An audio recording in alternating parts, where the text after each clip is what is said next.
Good morning, good morning, good morning, good morning mga kaibigan, mga kalingap. Narito na naman tayo sa ating YouTube channel at gagawa tayo ng panibagong reaction video. At dito sa reaction video natin mga kaibigan, mga kalingap, ay gagawa tayo ng reaction about nga doon sa naging post ni Kalingap Rob mga kaibigan, na nag-TikTok sila ni Bridget at ni Papa Eds mga kaibigan. At magbibigay ako ng opinion at magbibigay tayo ng kaunting bulong mga kaibigan, mga kalingap, about diyan sa TikTok na yan mga kaibigan, at pag-aaralan din natin kung ano yung magandang mangyayari kung ito man ay matutuloy mga kaibigan, mga kalingap. Pero bago yan, i-shout out muna kay Kuya Bal Santos Matubang, Kalingap Rob, and Ate Edna, at sa lahat ng ating mga viewers. Mega love shout out po sa inyo kay Gisa Bicolana at TV Considerate, and Ma'am Mystica Yons, gandun po kay Miss Gingging Vlog 1991. At shout out din po pala kay Ma'am Dili Preser na nagbigay sa atin ng t-shirt. Natanggap ko na, ma'am. Medyo malaki sa atin pero napakaganda po, ang kalingap, kalingap to, ang tahanan, medyo malaki-laki sa atin kasi medyo pumaya tayo guys, dahil nagkaroon tayo ng sakit, at medyo pumaya tayo, kaya sa tingin niyo napakalaki ng damit, pero hindi po, at yan talaga yung size ko, kaso lang lumiit tayo mga kaibigan, mga kalingap, lumiit tayo. Kaya sa tingin ninyo ay napakalaki ng damit natin mga kaibigan, mga kalingap. So dumako na tayo sa ating pag-uusapan mga kaibigan, kasi nga kahapon nag-live tayo at marami rin yung mga nagtatanong sa atin. Marami kaagad yung bumabatikos kay Kalingap Rob about nga dito mga kaibigan sa naging TikTok ni Bridget at ni Kalingap Edo, at marami ang nag-overthink mga kaibigan, lalo na yung supporter ni Beyonce. Malabang magtataka kayo at bakit kasama diyan si Beyonce mga kaibigan sa ating thumbnail, kasi nga yung kanyang mga supporter ay galit na galit, galit na galit sa ating lahat, kay Kalingap Rob at sa lahat ng mga ay galit na galit sa atin, kaya nasama natin diyan si si Beyonce mga kaibigan sa thumbnail na yan. Pero wala naman tayong nakita sa live ni Beyonce na kung anong sinabi niya about yan sa bagay na yan, wala naman po mga kaibigan. Kaso lang ang mga supporter talaga niya na talagang galit na galit kay Kalingap Edo and Kalingap Rob at sa buong Kalingap mga kaibigan. Kaya sabi ko nga, bakit nag-overthink kaagad kayo, at marami talaga yung nagsisilos guys. Marami talaga yung nagsisilos na talagang supporter ni Kalingap Edo. Hindi ko naman aalis mga kaibigan na magalit talaga yung iba na magkaroon ng love team si Papa Eds, kasi ayaw nilang masaktan ang isang Papa Eds mga kaibigan, ayaw nilang masaktan na ang isang Papa Eds. At ang gusto na nga ni Kalingap ng mga supporter ni Kalingap Edo ay magkaroon na ng ihaharap o magiging asawa itong si Kalingap Edo. Kaya sila ay naiinis kasi nga bakit daw ilalabtim pa si Kalingap Edo, dapat mag-asawa na, mga kaibigan, dapat mag-asawa na. So sa ngayon mga kaibigan, wala pa namang ipinakikilala sa atin or wala pang inihaharap sa camera or kung saan, wala pang binabanggit si Kalingap Edo na girlfriend niya. Kaya hintay lang tayo guys, hintay lang tayo. At kung ang opinion nyo dito sa mangyayaring love team, kung halimbawa man ay meron mga kaibigan, mga kalingap, ito yung advance diyan mga kaibigan, ito yung magiging advance diyan. Sa totoo lang, kung ito ay matutuloy, may nakikita ako na potential na meron ngang basher, pero magiging masigla yung ating yung community natin. Ibig sabihin, yung mga na-toxic nung mga nakaraan ay magiging aral sa atin yon. Kasi hindi na natin iisipin na porkit may love team si Papa Eds ay magkakaroon na ng relasyon. Yung iba lang nagtitik advantage, pero yung ibang mga viewers na talagang sumusuporta at talagang gusto at ipinopost itong love team na ito ay hindi para magkaroon ng karelasyon si Kalingap Edo, kung hindi magkaroon ng panibagong sigla. Yung ibig sabihin ay yung mapapanood, yung kakilig-kilig, yung ganon mga kaibigan, yung good vibes yung gusto nila. Kasi alam natin mga kaibigan na tagal na, how many month na talaga mga kaibigan, mga kalingap, na halos puro katoksikan yung napapanood natin, puro panbatikos dito, batikos doon ang mga nangyayari. Kaya para sa akin, kung ito man ay matutuloy mga kaibigan, mga kalingap, at meron talagang niluluto si Kalingap Prab na ganito, para sa akin isipin na lang natin na gustong makatulong ng isang papaido sa beneficiaries mga kaibigan. At ganyan naman talaga yung trabaho ng tao, ganyan naman talaga yung gusto ni Kalingap Edo. Kaya yan ay pumapayag magkaroon ng collab team mga kaibigan ay para matulungan yung beneficiaries. Yan ang katotohanan dyan. Kasi kita ninyo yung mga pag-aaral, kung ano-anong mga achievement ng mga beneficiaries, kapag nakapatambal siya, nagkakaroon ng sigla yung collab team. Oo, sa totoo lang. Kaso lang yung iba kasi nag-overthink na sinaktan si Kalingap Edo, may ganito garini. Ang hangad lang naman talaga ni Kalingap Edo ay makatulong sa mga beneficiaries, mga kaibigan. At ito yung mga nakalipas na love team nga na nagkaroon talaga ng napaka-toxic na pangyayari, at talagang alam natin napiktuhan yung channel ni Kalingap Edo doon sa mga nangyari na yon, ay parang sa akin ay tama na.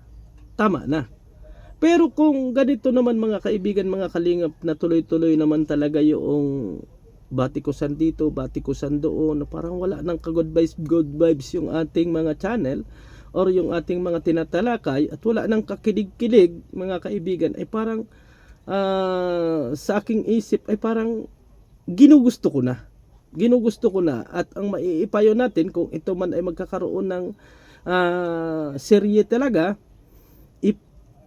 itanim na lang natin sa ating kaisipan na si Kalingap Edo ay isang charity vlogger na gustong makatulong sa ating mga beneficiaries, o sa mga beneficiaries na alam natin mga kaibigan, mga kalingap, na nagkukulang doon sa mga pangangailangan sa school. Yun, for charity yung gagawin ng isang Kalingap Edo, no? Kaso nga lang yung iba kasi, lalo na doon sa ibang supporter ni Kalingap Edo, na mayroon talagang sinasabi natin na may hangarin kay Papa Eds, ay nagagalit kaagad at ibinabas nga itong si Bridget, at ganoon din si Kalingap Prab. Ito lang yung masasabi ko, kung talagang mahal ninyo ang isang Kalingap Edo, suportahan ninyo. At huwag ninyong ipahiya doon sa mga comment section na kung ano-ano ang sinasabi nyo, no? Suportahan nyo at ipakita ninyo na kahit sino pa yung magiging collab team ng isang Papa Eds, ay nakasuporta kayo. Para sa ganon mga kaibigan, mga kalingap, maramdaman din ng isang Papa Eds na minamahal nyo. Pagka ganyan mga kaibigan, paano kayo makaka-score niyan sa isang Papa Eds kung sa una pa lang ay nag-overthink na kayo, nagsiselos kayo? Ay wag ganun, no? Wag ganun. Wag ganun. At isa pa mga kaibigan, hindi natin mapipilit ang isang Kalingap Edo na magkaroon kaagad ng asawa, kasi desisyon niya yan Desisyon niya yan sa buhay. Oo. Siya yung makikisama, siya yung makikiharap, at hintayin na lang natin yung time na yon na siya mismo ang makapili at makakita doon sa babaeng kanyang mamahalin. Oo. Yun po mga kaibigan, at suportahan natin siya doon sa mga bagay na yon, no?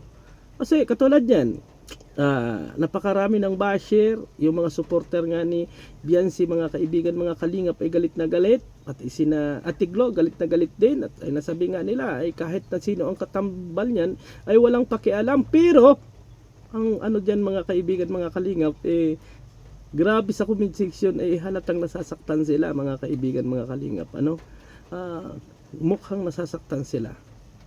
Pero ako, sabi ko nga sa inyo mga kaibigan, kahit ano pa ang iharap ni Kalingap Edo dyan sa kanyang YouTube channel, At kahit sino pa ang mapangasawa ng isang Kalingap Edo, ay nakasuporta tayo dyan, mga kaibigan. Kasi napakabuting tao niyan. Walang ginawa sa ating masama. Nakisama, kinilala tayo bilang kuya. Kaya, sorry doon sa mga nagagalit sa akin na bakit kapag may ganyan, ay sumusuporta ka kaagad sa isang Kalingap Edo. Kasi po, mga kaibigan, mga Kalingap, ako'y ganun.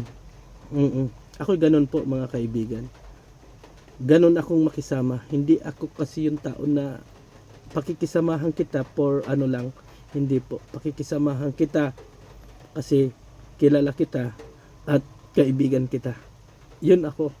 Sa bagay, ang dami nga nanggagalit sa aking face dyan kasi hindi daw pagkatiwalaan yung mukha ko. Huwag na ninyong tingnan yung mukha ko, guys. Ang pakinggan nyo na lang yung aking mga sinasabi at ikabubuti ito ng ating community.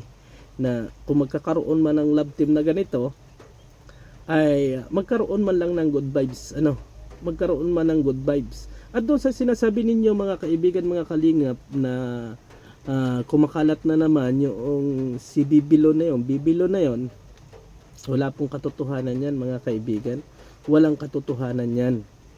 Kaya kung matutuloy ito, ang magiging advantage na lang natin dito at lagi nating iisipin, mga kaibigan, mga Kalingap, andyan si Kalingap Edo para makatulong sa mga beneficiaries at sa mga kabataan na nag-aaral. Huwag ka agad tayo mag-overthink doon sa magkakaroon ng baka maging girlfriend na agad ni Kalingap Edo o kung ano pa man, kasi doon tayo nagkakaroon ng ng basher, nagkakaroon kaagad kayo. Kaya doon sa mga supporter ni Papa Eds, suportahan na lang natin kung meron talaga.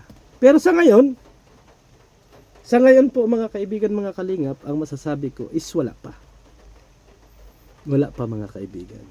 Kaya doon sa mga nag-overtake, maging masaya kayo ngayong araw kasi may bulong ako. Nawala pa po yan. Nagkataon lang na nagkaroon ng vlog na kasama si Kalingap Edo pero wala pong niluluto na ganyang usapan. Wala pa pong niluluto. At kasi katulad nga ng sinabi ni Kalingap Rab, mag-aasawa na si Kalingap Edo. Mga kaibigan, mga Kalingap. Hindi natin alam kung ngayong taon, or sa susunod na taon. Basta hintayin na lang po natin, mga kaibigan, mga Kalingap, kasi yan po yung ipinopost ng nina Kalingap Rab, na magkakaroon na ng asawa itong si Kalingap Edo. At congrats sa babaeng mamahalin ni Papa Eds. Alam ko na magiging masaya ka. Alam ko na magiging happy ka sa buhay, basta't unawain mo yung trabaho ni Papa Eds, huwag kang maging silusa, at alam ko nagaganda ang buhay mo.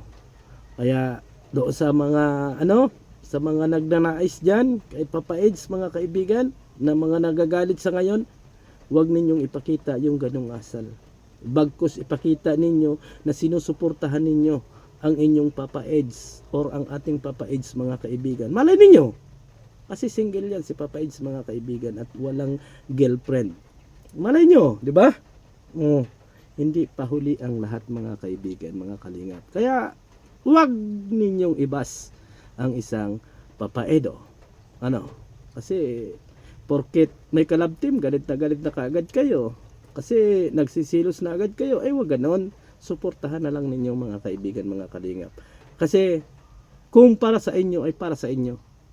At yung hindi para sa inyo ay hindi talaga para sa inyo. Yan ang tandaan ninyo, mga kaibigan, mga Kalingap. So maraming salamat and God bless sa ating lahat. Bye bye.